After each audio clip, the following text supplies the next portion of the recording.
Hey there, it's Mike. Thanks for checking out this video. And today we're going to deal with the topic of being a shy street photographer. I think it's something that a lot of photographers deal with, especially when they're just starting out with street photography. And I don't really know if there's like, here's a column A or here's a column B. I mean, we all have different personalities as photographers, and I think that can even fluctuate from day to day. I mean, there may be days I go out in the street and I feel more introverted, and other days I feel more extroverted, or I'm in a better mood or whatever. So I think there's a sliding scale that we're on, but I do think we tend to lean one way or the other. And so I want to give you some tips that if you are a shy street photographer, what can help you sort of overcome that or make street photography something more enjoyable. Because I'm going to start with this and I'm going to end with this. And that is the idea that if you make street photography stressful, it will be a negative experience, especially if you're using film. But no.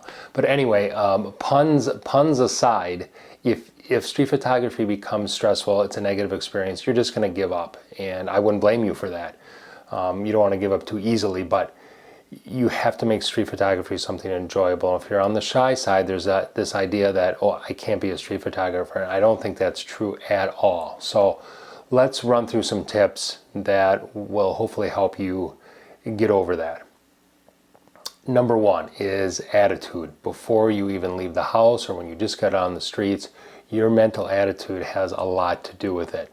And I think it's easy for us as photographers, as street photographers, there's a lot of negative talk in your head. Everyone's looking at me. Everyone's going to be wondering what I'm doing.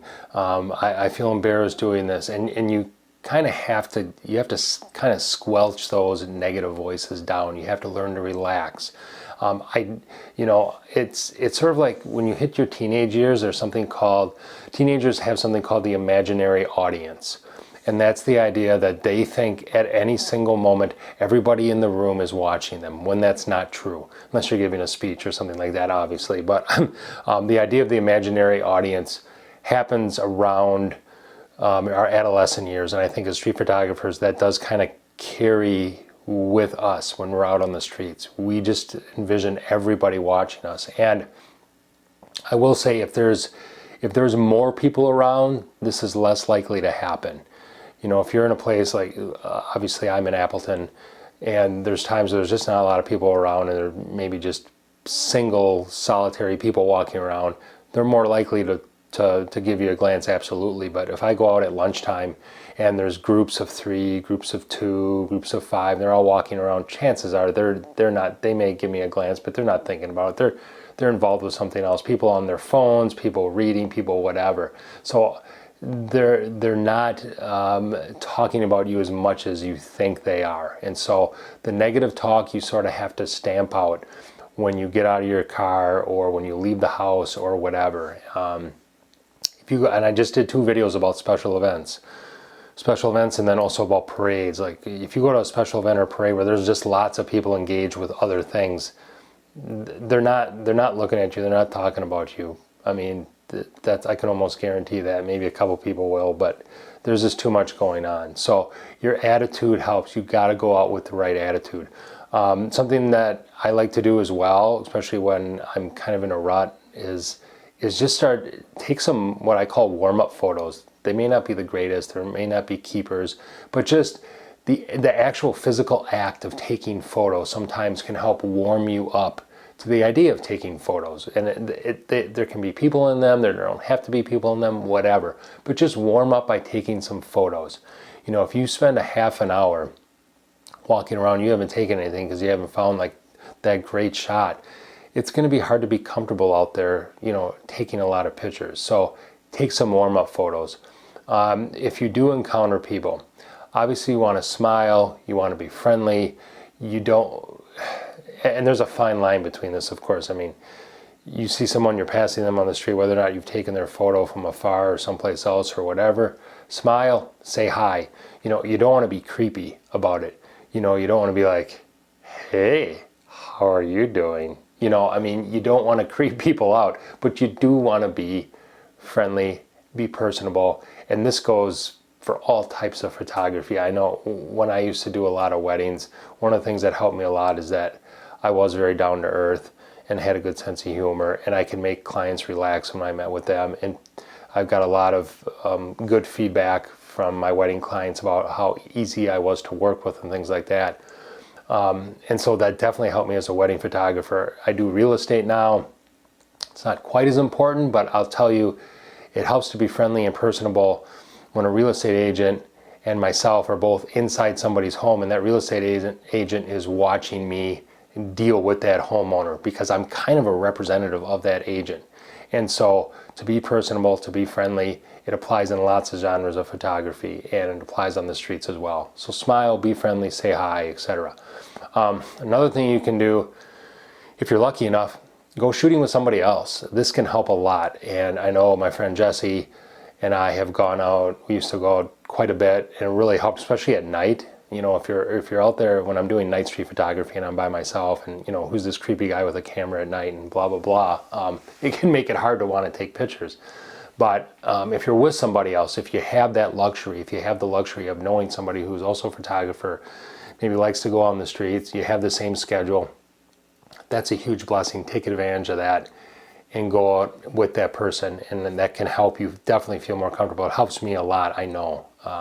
So the other, this next one is fairly obvious, but you can take pictures without people in them. I mean, the streets, there's endless subject matter out there, and you know, there's architecture, there's reflections, there's self-portraits, I mentioned the first video I did, there's someone who has a blog and they made a book of just photos of garbage.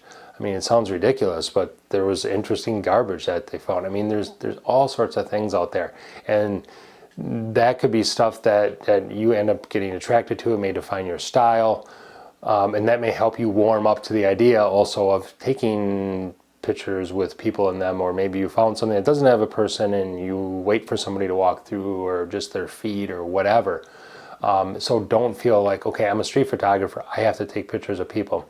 Not necessarily. So there's plenty of photographers out there, especially I know the ones I admire, like Saul Leiter and Ernst Haas and Fred Herzog, and even Vivian Maier, who have lots of pictures that don't have any people in them at all, or maybe have the idea of a person but not an actual person in it. So and to piggyback off of that, I would, you could do this before you go out to shoot that day, or maybe in the days leading up to it, but look at websites and books, get books of street photographers you admire, and look through those images and use them to inspire you to get out in the streets. I mean, that can give you the positive motivation to get out there and do it. Especially like for me, when I find a new photographer that I like, or I get a new photo book that I haven't, seen before, that can really inspire me. It gets my creative juices flowing, and I want to get out and get on the street. So look at other photographers' work.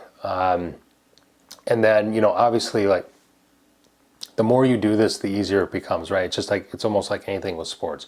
Practice, practice, practice. The more you get out there and shoot, the easier it'll become. I know when I first started, getting on the streets and shooting, it definitely was weird. It just felt kind of weird because nobody else in Appleton was walking around with a camera, and I was the only one. And I still kind of am. If I go out during the weekday, or like around lunchtime, I'm the only person with a camera. But it's way easier now. Like, I feel more comfortable in my environment. I feel more comfortable walking on College Ave with a camera, because I've done it so many times now. I've been to the farmer's market enough times. I've walked around at lunchtime. I've walked around when it's raining out or when it's snowing out.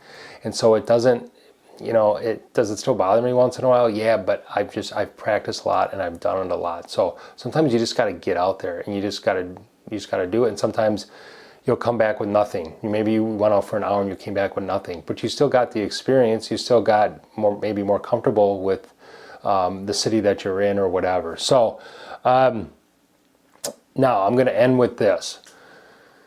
Some of the best street photographers ever were introverted and more shy. You can look at, you go right to the top of the list and you talk about Cartier-Bresson. He was an introverted street photographer. Lee Freelander. I've got a book this thick that eventually I'll do a review on. Great photographer, and it's all self-portraits. I mean, he just did a lot of self-portraits, kind of like Vivian Maier did. Diane Arbus, Walker Evans. These are some fantastic street photographers, and they were on the shy side.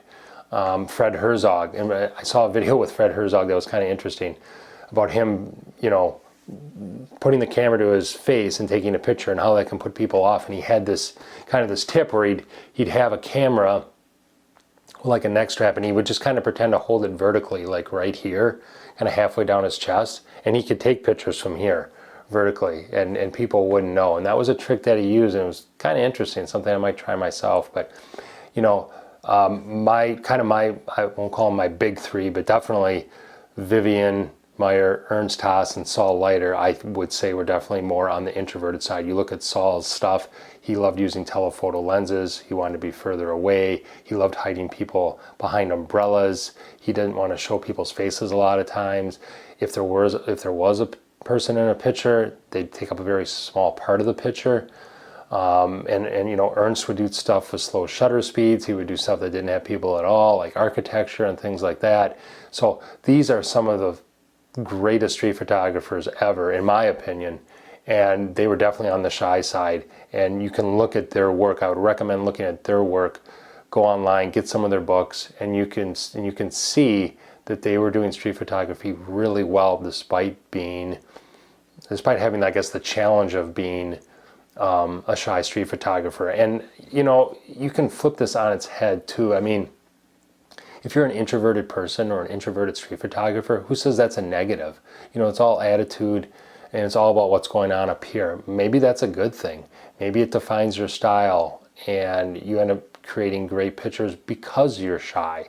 No one says, like, if you're an extroverted street photographer and really outgoing, that automatically makes you a better street photographer. It may make you more comfortable taking some images, but it doesn't automatically mean you're more successful or better because you're extroverted. So I'm going to end with this again. If you make street photography stressful, it'll become a negative experience, and you'll just give up and you won't do it anymore. And you have to do whatever you can to make it less stressful. And I've given you a number of tips. Use one of them, use all of them. I know I've used some of them myself over the years to help me be more comfortable out on the streets, but you can definitely be a successful street photographer and be on the shy side. There are plenty of examples of great photographers that I have mentioned. Definitely check out their work. I'll leave some links below to some of their books that you can check out, things like that. Otherwise, I hope that helps you out. Leave me some suggestions below. What do you think? What are some tips that I didn't mention that maybe help you as a street photographer kind of get over that hurdle of being more on the shy side? Otherwise, check out my links. Check out my 2 books below. I have a lot of things on there that I would consider being more introverted type of images, so you can check those out. Otherwise, give me a thumbs up, subscribe to this channel if you haven't done so already. I'll see you soon with another video. Thanks. Bye-bye.